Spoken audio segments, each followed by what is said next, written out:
American to trust somebody with your life. Of course they were going to show up. Okay, so it took me like 40 years to get a doctor on my own because I'm so afraid that they just gonna use me as an experiment. Hey y'all, this is pre-show banter, but we already hot.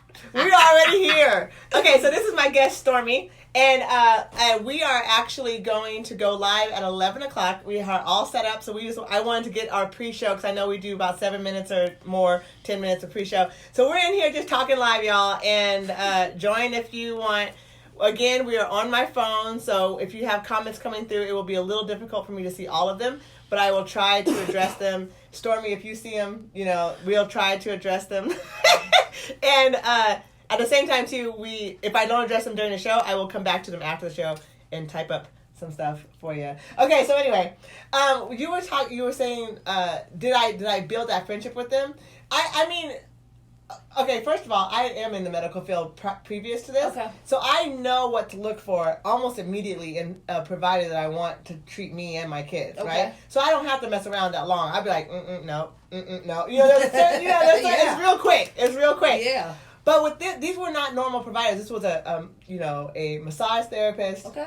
His wife, craniosacral specialist, and someone else who was doing like water acupuncture pressure on me, acupressure on me.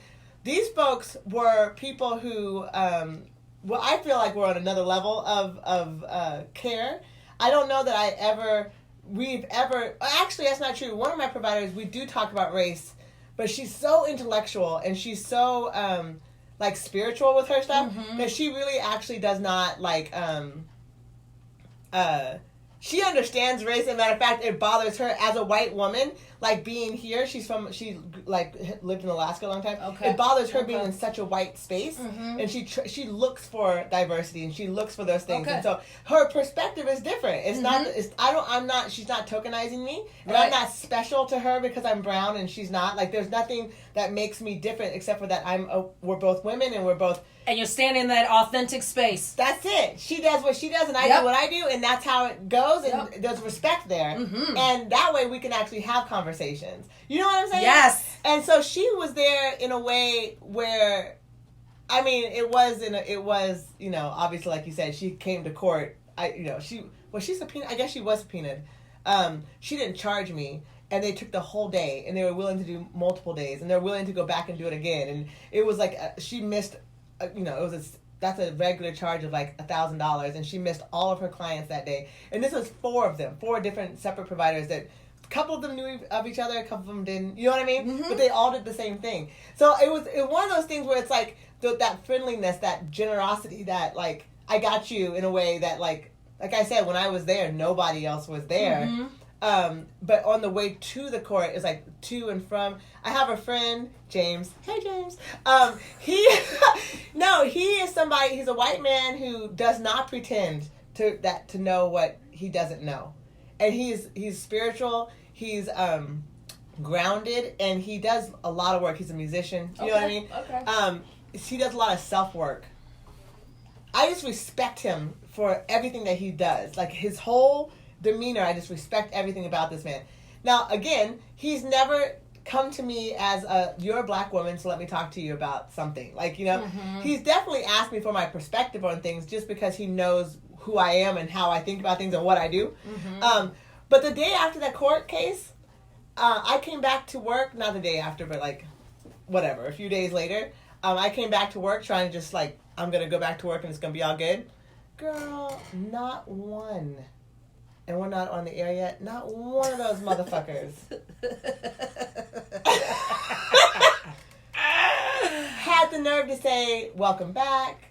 Good to see you. I'm sorry.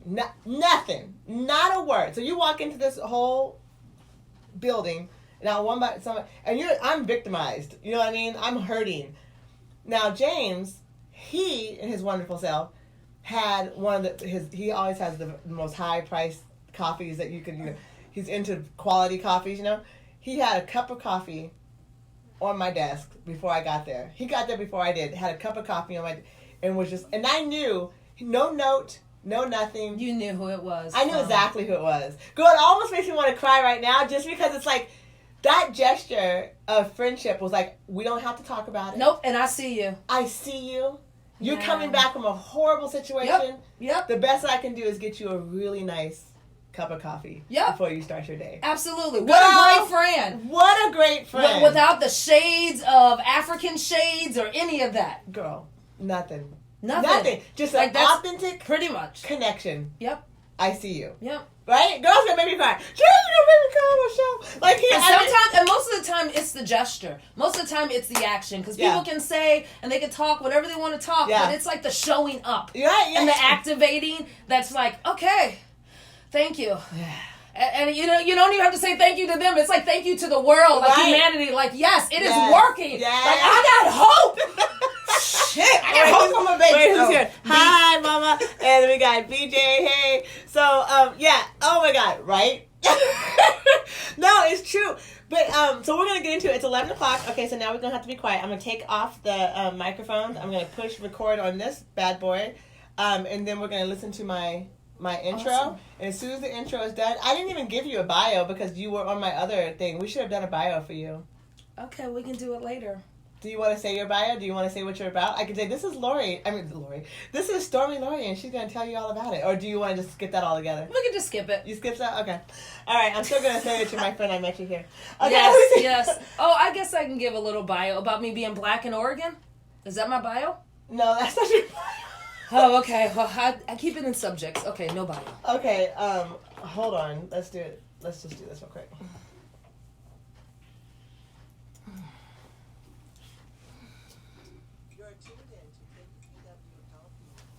Who's that?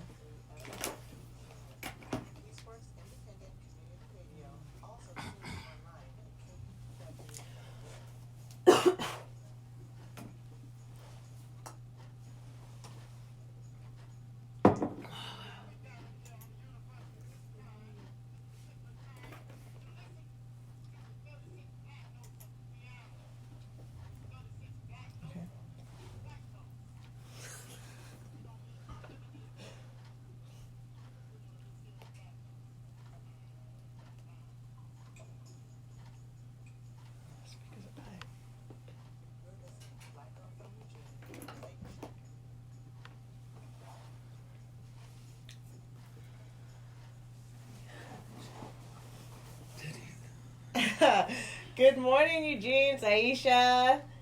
Welcome to my little show, Black Girl from Eugene. We are here today to talk with Miss Stormy. Hello. Now, Stormy, if you're all following my podcast, Black Girl from Eugene, Stormy has been on my podcast before as a guest. We didn't do a bio for her then. We were talking about the NAACP and our MLK award and your debut of singing. It wasn't really a debut, but you were like out there doing it and she killed it. She killed it. Thank you. You're welcome. So I will get a bio up and put it up on the website so that you can, or the website or Instagram, so that you can, if you want to reach out or you want to talk to her, you want to follow her work, what she does, then it'll be there to do that. Okay, so this episode, we're going to be talking about friendship. We're going to be talking about, I think the question that I asked was, can white folks and black folks have authentic friendships?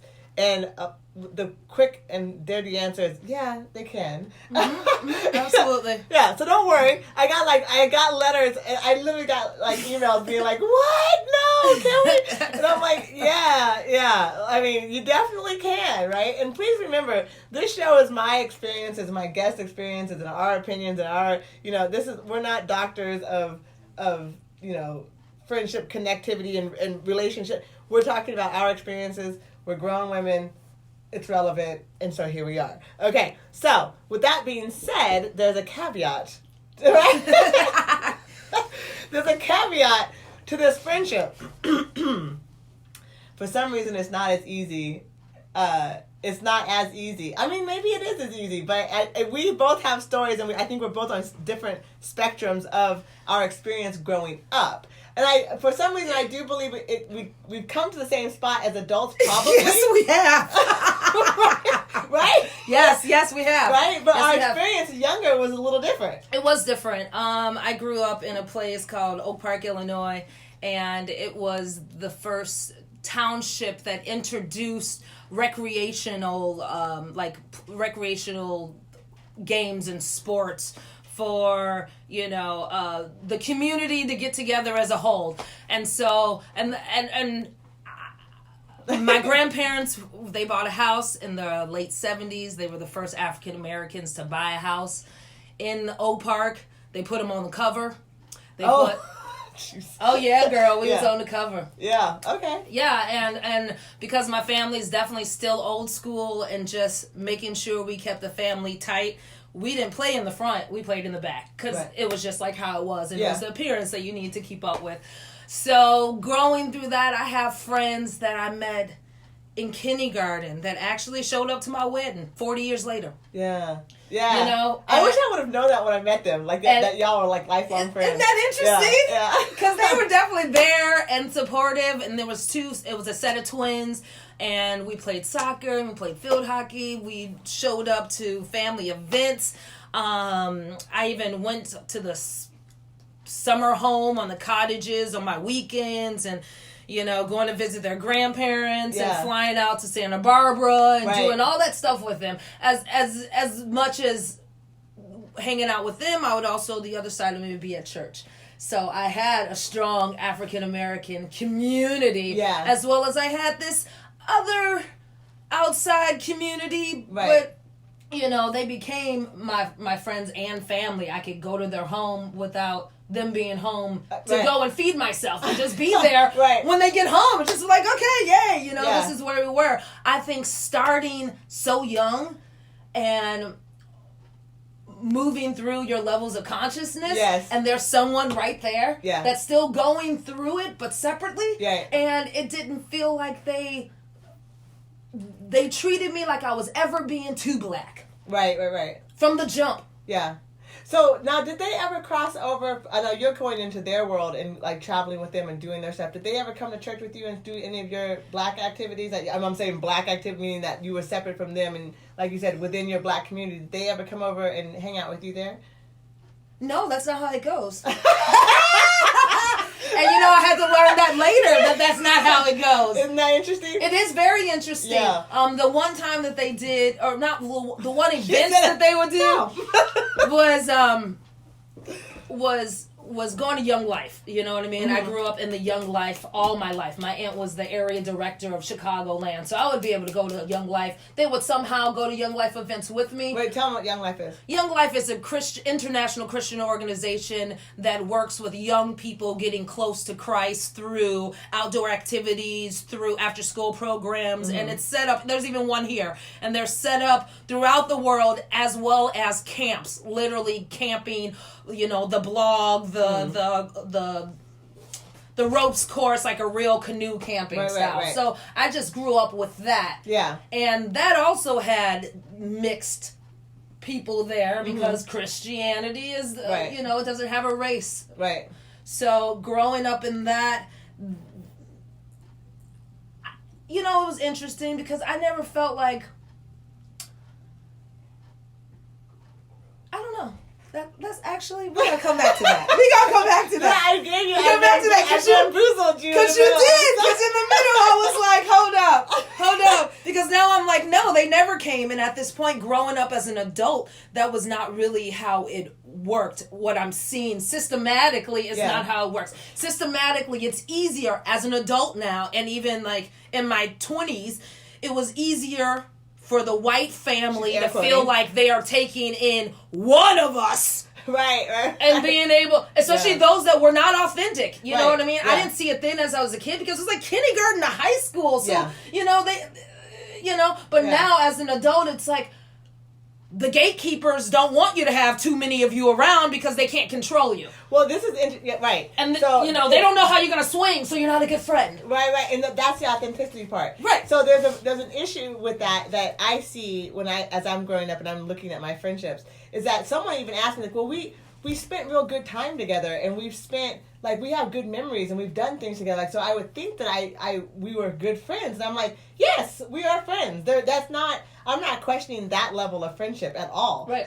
The issue is that it goes that far. You know what I mean? And I think you and I talked about the ideas like how much this conceptual idea of how much they have to know us in order to be around us and be with us, and how much energy we give to them without them actually knowing the energy that we're giving to them. Does that make sense? Yes. Like, it's so like we have to know them, but they don't have to know us, so I have friendships that with white. Most of my friends are not black. Like, I have a lot. We live in the Pacific Northwest. Most of my friends are not here. I don't have friends. Fair enough. Here. Fair enough. I have some friends here. Nell is one of my favorite people. Like, Nell is one of my favorite. She's pretty authentic. Oh man, Nell is authentic. She is golden.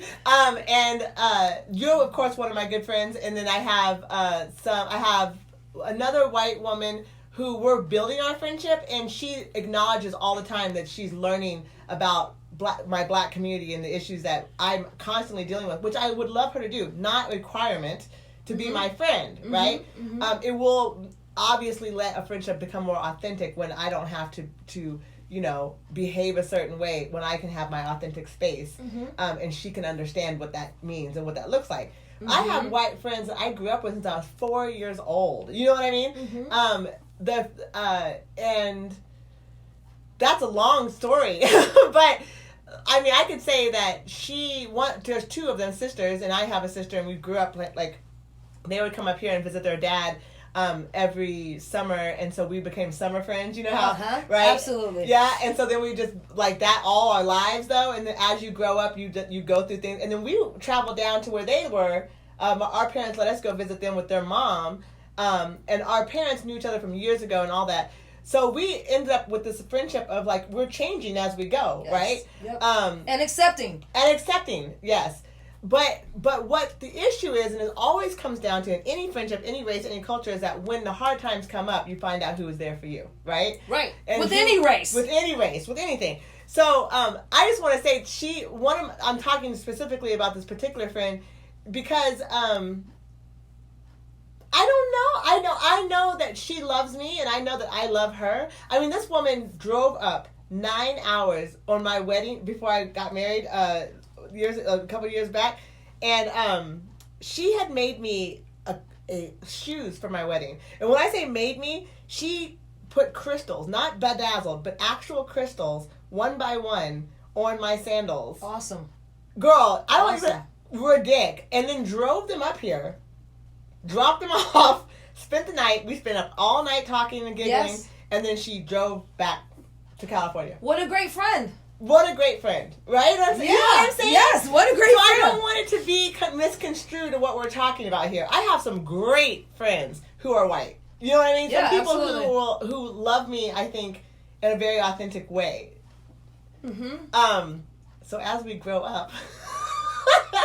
Well, if I could keep my kindergarten friends with me on an app or in my pocket, then I probably wouldn't have had so many issues meeting new people, not knowing that they're all different. Yeah. Oh, okay. So... Do you see what I mean? Oh, yeah, of course. So here we are talking about this as we're growing up, right? So you have friends that you were welcomed into their world. They didn't necessarily volunteer themselves into your world. And did you ever invite them into your world? See, my world, the only world I had, because I come from like 5 generations of pastors, the only world I had, I barely wanted to be there. Right. I didn't want to go to church 5 times a day. Okay. I didn't want, or a week. You get what I mean? That's what I did. Yeah. And if I didn't have that, then I hung out with my twin friends. Okay. And we played sports. Yeah. But I mean, like, I didn't want to show up there, you know? They went to a couple plays. That my mom was really into, like, Afrocentric plays and theater and Renaissance things. So we went to some museums together and stuff like that. But no, sitting in a church is not what I wanted. Right. But that was my other family. Like, you know what I mean? That was your community. That was my community. Yeah. So when I grew up here in Eugene, I didn't have the community. Okay. My community clearly was my family, and it's my family. It's my, your mom, dad, siblings. Absolutely. So it's not the same as when you go to school every day. And I think it's, and your whole thing is like, I'm the only black person there, right? So it's not, or my sister. And we're, it was mostly me and her together, but sometimes, like, there's a year or two that we get split, and I'm the only one, she's the only one. But, friendships were more complicated without community here. Yes. I did a lot more compromising of myself because they weren't willing to allow the space that we were talking about earlier. Nope. For me to be who I really was. Like, nope. talking as loud as you and I talk, girl. Oh my God. People will come after us in the restaurant like there's a problem over on the table 4. You know what I mean? Because we're just being ourselves, talking loud, doing our thing.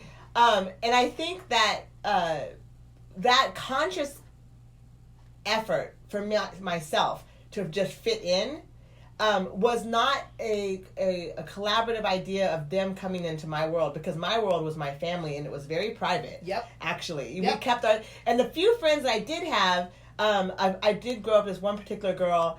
There was things that she did, even I wonder that she even knows about as an adult that were terribly dangerous for me. You know what I mean? For her not understanding my culture and not understanding the risk that it meant for me to be black in this white. She didn't get the risk. We never talked about it. And see, that's part of it. And that's part about being your authentic self. So that's like, the 101 of being authentic is like making that friend aware. You driving down the street, something happens, you feel like it becomes a racial thing, you do your checklist and you're like, look, girl, look, or not girl, or Susan, or Becky, or whatever you want to call them. You know what I mean? And you're like, that was weird. Yeah, that they did that to me because I was black, and they're like, oh, well, really? And you're like, well, yeah, you're not gonna feel it because you're not here where I am. And they're like, no way, that's not true. And then they try to justify in their light or in their mother's light about what that is to calm my friend down, my black friend down, to talk about something that I can't really help you with, and therefore I don't need to hear it. Pretty much is what they're saying. But at that point, is that your friend? No, because at that point, that's when you get real authentic. Right. And you're like, actually, this is the percentage of African American, da-da-da-da-da, and I was born in da-da-da-da, and you go through it, and at that point, it's either being like, wow, I didn't know that about you. Right. I'm going to pay more attention. Right. You know what I mean? Right. Or it's just like, oh my God, oh, she's too much, and then she call her friends, oh my God, I went to this thing, but then Aisha was just tripping out about this one thing, and you're like, okay, so then you become the crazy black woman. Right. And nobody wants to represent that, no matter how smart you are, no matter how creative you are, no matter what clothes you got on, none of that. And they'll stare at you from a distance. And this is everything I'm telling you right now is what I learned when I got here 20 years ago. Oh, you mean to Eugene? Oh, yeah, girl. Okay. I have friends. But once the drugs wear off and the party scene kind of slow down, you're like, ha, ha, ha, joke's on me, Stormy. Right. And then I got to pivot. Right. See, that's the interesting thing. The joke's on you, Stormy. And it's been on me. Yes. And then it's like, well, damn. I was being my authentic self. But those same people that you're being authentic self, what I learned later is when you will re-meet them at birthday parties, they want to tell you the story by introducing you to the craziest story that you did with them and you being your authentic self. Right, Some crazy shit that you would never own. Beep. No, you're right though. And it degrades my character, and it's sitting there and they're like, that's how you introduced me with a story that we had as a friend on one of those fun nights. You know what I mean? That I was in danger in my life. Or whatever it was, but like, I'm not throwing your stuff out. Right. Like, this is how you introduce me to somebody I don't even know? Right. Like, that's wrong. You don't degrade people. Look how funny. No, but they don't see it as the degradation. No, they look like, well, if you can do it in front of me, I don't think you mind doing it in front of the world. It's like, well, bitch, we're Beep.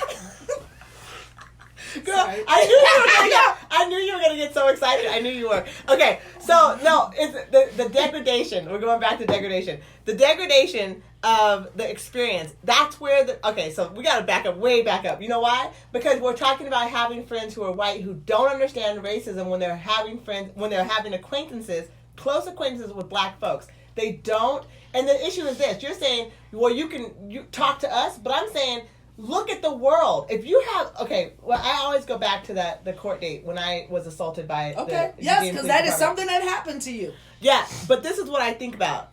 When we looked at that jury, and my lawyer asked them, now this is a jury of people from Eugene and Salem, they asked them, have you heard of Black Lives Matter?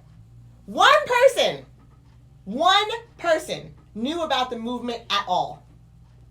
And my lawyer turned around, looked at me, and he said, we have a jury of racists. Now, why would that make them racist if they never heard of Black Lives Matter? Because they don't have to take the time to know. That whole movement is not about them.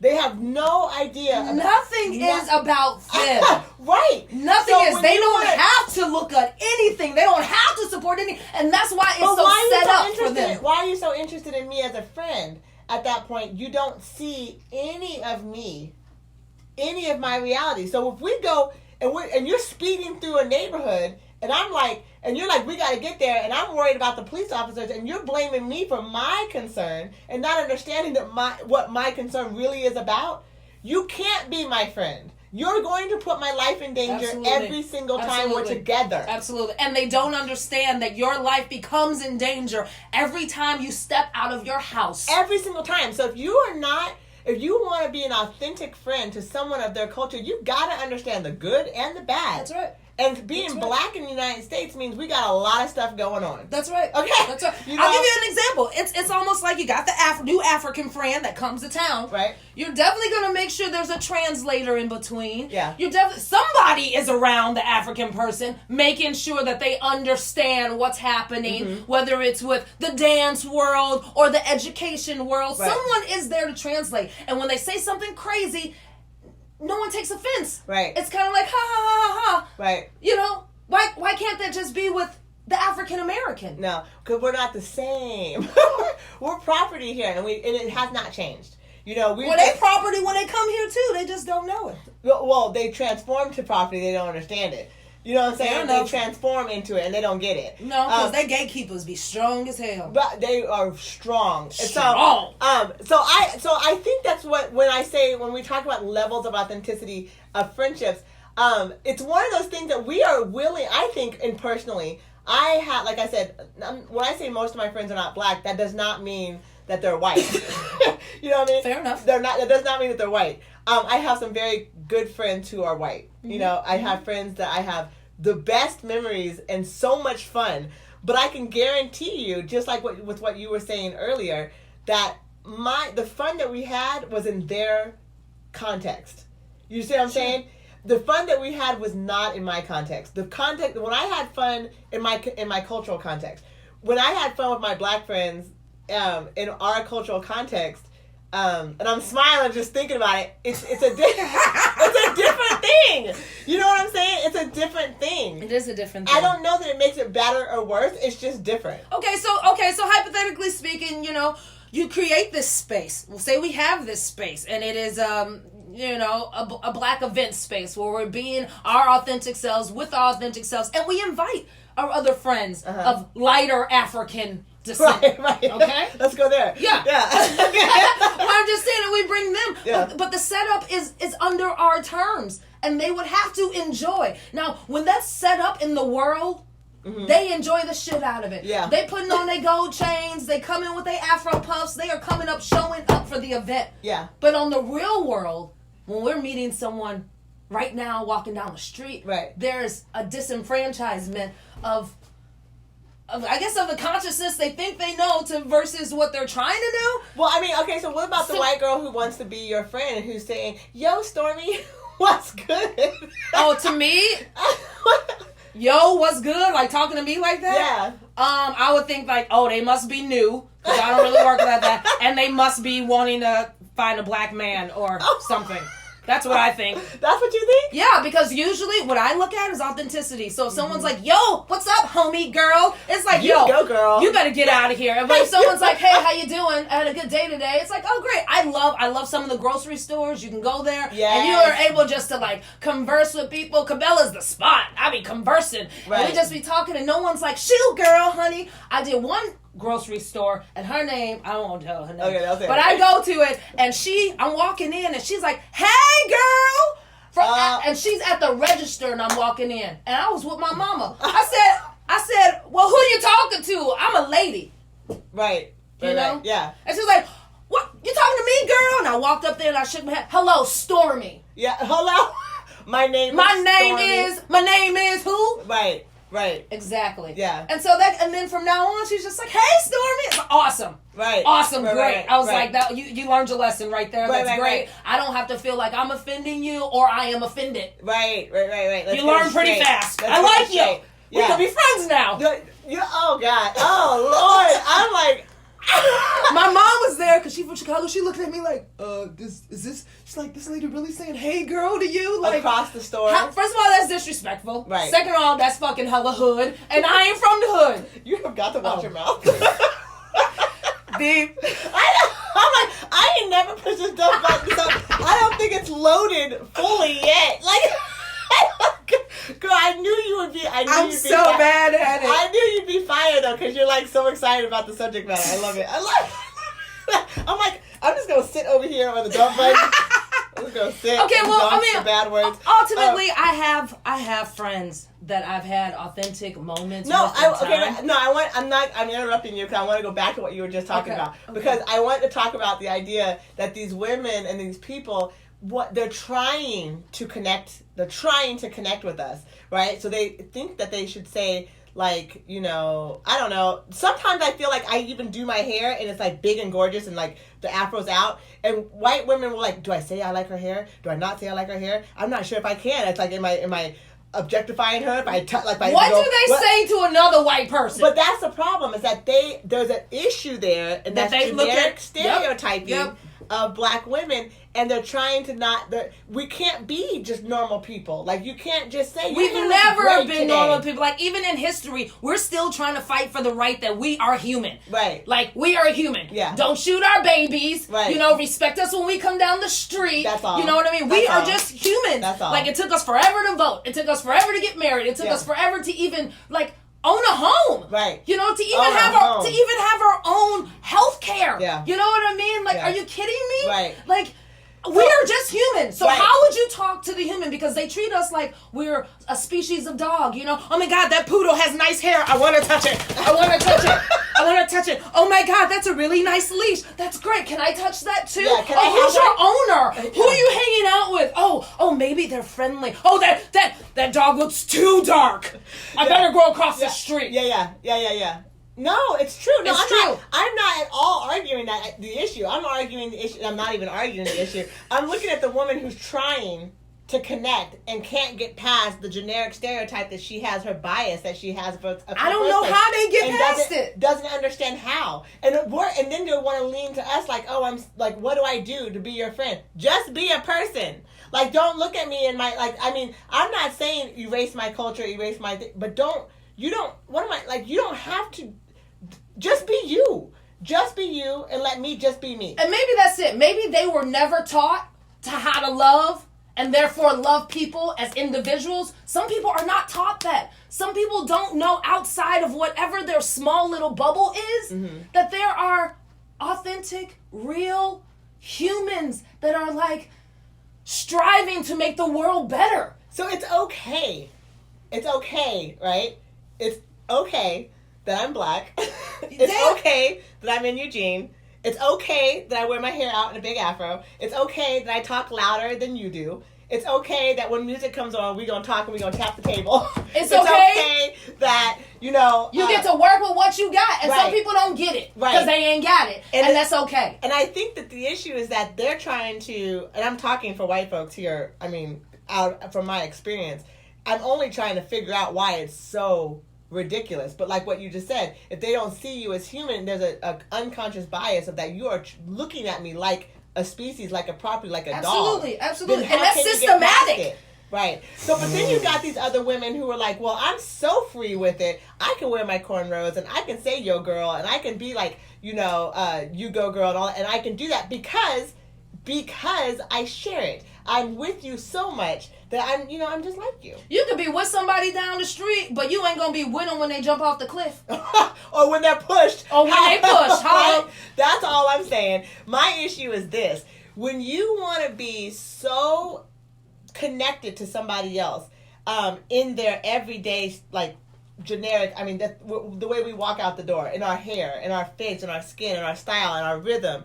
But when it gets rough, when the cop pulls me over, if you're like, oh, just do what they say, she wasn't compelled, she wasn't doing exactly her hair was too big. Maybe her clothes were too dark. No, maybe it was because you didn't say it like that. Maybe, no, there's no reason I should be beat down. Absolutely. Ever. Why do I have to explain this to you? Absolutely. As my friend, all of a sudden my blackness comes in and you're going, but maybe you should have just been a little bit more white. You know what I'm saying? Yeah, and then that again, like, what does that mean? You're supposed to be passive and get hit? Like, yeah, you just don't say a word, then you go get your expensive lawyer and you sue them. Like, you can do that. You know what I'm saying? Like the system will work for you. I think when people are looking on as an observer, they're saying, like, you know, why wouldn't you just go into your white world or your white verse, or, you know, to play accordingly to that? It's almost like they were being taught that that's what you're supposed to do. Yeah, that means, and they don't even know what they're supposed to do. That means that everything you're doing is wrong. Is outside of what is right, what is normal and right. And what is normal and right is white in the world we live in today. Right. So or white. Okay. We won't go there. So having friends that are white, right? Yeah, I got friends that will take. Like someone was mentioning a post that I made on Facebook about how her friend brought her out to the Oregon Country Fair, and she was like appalled that her friend would put her in such a place that was absolutely unsafe for her, and didn't realize just how unsafe it would be. Yeah. And I said, well, you know, was that your friend? She goes, no, it's an acquaintance. I say friend. Oh, well, hell. No, but she called her a friend at that time. Right. But she was like, she can't possibly be a friend if she's taking you to a place where, you know, she's asking you to excuse all of the racist stuff that you see just so that you guys can have a good time. That's not a friend. And it's not. What I learned about that situation, she's not having a good time. She is the good time. Right. She is the joke. Right. Well, that's how we feel for sure. And that's how it be. That's how it No, it's true. That's how it be, because now, because they've been there for years, now they finally, it gets boring after a while, right, and now you can either try to pressure somebody to doing new things, or to treat them new ways, or watch their reactions when you see the naked people, or you see the butterfly, and they're like, oh, that's so funny, you see her, look at her, oh my gosh, she's, look at this newbie, look at this fresh off the boat, they don't know anything, I pretty much got to mold, I got my number one black person, I get to mold them. And if I can't mold them, then they're too black. And I'm serious. No, I've lost a lot of friends being my authentic self. And I've learned that the best friend I got is me. Right, girl. I mean, you know what? Okay, so this is the thing. Woo! That is it's so gross. It is gross. But this is the thing. We have friends, like I said over and over again, and I'm being the devil advocate here because I agree with you 1,000%, but I'm being the devil's advocate. Well, I do. I got friends too. Right, you're married. I have a Caucasian American husband. Yes, I sure do. Deep in love. Ooh, okay. Wait, let me see it. Ooh, deep in love, girl. Yeah, been in love for a minute. A minute. Yep. Right. And the one thing I love about your love is that he lets you. He don't step in your way. Not a toe is in your way of Stormy being Stormy. You know what I mean? I mean, like, yeah. But the thing about this is that in order to find that kind of respect and understanding, is that you never, ever, ever, ever, ever were willing to do anything else but be Stormy. And absolutely. I think that strength for you to be okay with stepping into who you are, no matter where you are, is because you had community as you grow. This show, over and over and over again, I will not stop emphasizing the lack of a strong black community. If you don't have it, you are struggling to be here. Like, you're just struggling. If you identify as black, you are struggling. If you are in a surrounded, you're surrounded by white folks, and you're trying to maintain your authenticity, you are struggling because we are criminalized. There's nothing about us that we can just be ourselves and not be ostracized for. Not one. There's not one thing. Not one. But you have to be okay with being in that space and knowing that they are losing out because you're being ostracized. Knowing that your fulfillment, because we gonna die alone. Right. So knowing that fulfillment that I am living every day is my authentic self, and if such a hootie hoo is not trying to see me or not trying to put my money in my hand at the cash register or touch me or look at me in my eye, it doesn't matter because I am a conqueror. Right. Yes. And the devil is a lie. And the devil. Shoot, and I'm gonna move forward because there's a part of me that won't. This will not be this is not the end. Yeah, it's not the end of my humanity. It's not the end of my emotional status within myself. Right. This is not the end. I'm not about to get physically have physical ailments because I'm not letting things out. It's like, and I think that's a part of, we live in the Pacific Northwest where many of us don't have people of color as our leaders or people of color as our bosses. So we can't. Teachers, no doctors. There's a very small selection of all those people. Very small. But they are here. We have them. Yes, we do. And they are amazing at what they do. They are great. And if we we are thankful. Yes, we are. We thank you. Yeah, please stay. Yeah, because without them, we don't have anyone to help maneuver through the treacherousness. Yeah. You know what I mean? Yeah. They come in with the right terminology. They come in without all the hoopla because I'm going to be hoopla. Yeah. And I'm just like, well, you can't fire me. You know, but that's why I love you so much, honestly, because I was raised here, I struggle. Most people are like, you struggle with that? I do struggle with it because I will let biases and I will let microaggressions pass because I'm used to dealing with microaggressions, and as soon as I get out, I'm like, ugh! Like I can shake it off. Like I don't have to behave that way. Like I feel like I have to do something here that I don't want to do. Like I do it all the time and I don't ever want to do it. That's why I love you so much. Honestly, I always tell you I think that you're psychologically free of these things, of these kind of the heaviness that has been entrenched into my cellular living in Eugene. Like the fear, and I don't even want to say it's fear. It's like I've just been whitewashed to behave in a way that works for white people. I know how to work white people like you will never believe it. Well, you should. But the problem is that it's too automatic because there's places when I shouldn't be doing it. Well, you shouldn't have to do it at all. But you shouldn't have to do it at all. But we do live in a very tight knit community, right? And it's like if you want to soar in whatever position that you're in, whatever you're doing, there comes down to like, you know, kind of being quiet at some point. But it's gotta write it up. No, while I'm from Chicago, they say you gotta use your white voice. So why you got a white voice? You got a white voice. It's like, no, it's not a white voice. It's just like the public voice, but just so happens that the public and the public norm systematically is Caucasian Americans, and they don't even know how to do it. Yeah. You know what I mean? We live in a community where there is like, they're not wealthy. No. And therefore, when you ain't got the money, there's a part of your intellect that doesn't come in either because it doesn't get passed down. Oh, no. Hold on. Oh. They said, oh, well, you look like you guys are having fun, but no sound. It looks... Erebus? What is going on? Sorry, hold on. One damn second. You telling me this whole time we haven't had sound? Oh, jeez. No, I'm sorry. People who are on... the radio right now. How far away was it been since? I don't know, but nobody else is saying there's no sound. Can you guys hear us? Yeah. Okay. Can you hear us on the video here? Okay, sorry you guys. Barbara, can you hear us? I know. We are also on live on Facebook, and they don't seem to be. We can hear it. Even on Facebook? Yeah. Okay. Oh, they don't know about Facebook. Okay. So sorry. Okay, so where we were. I'm sorry, you guys, to interrupt like this, but we're doing multiple mediums, and it's a little complicated sometimes.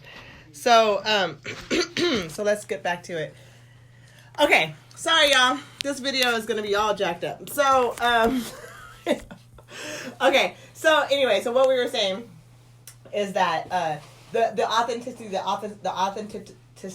authenticity of the space that I hold is, I feel, when I have the need to say something that I feel I'm being, I pick and choose the racist stuff and the biased stuff that I deal with, right? Mm-hmm. And like you said, I shouldn't have to, but there's actually a level of, and I don't for some reason want to say fear, but I think there's a conscious level of fear. A pattern, yeah. That I just know that I don't actually have a positive recourse.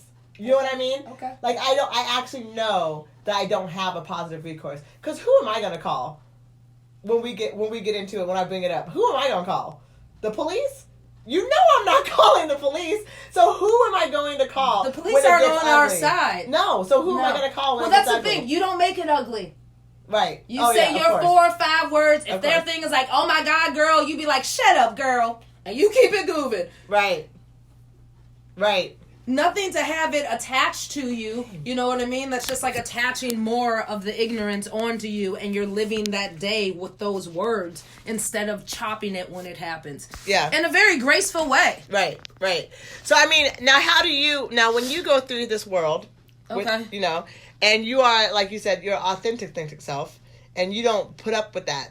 I mean, I don't see you putting up with it. The fact that you walk into a West African dance class and go, where are all the black folks?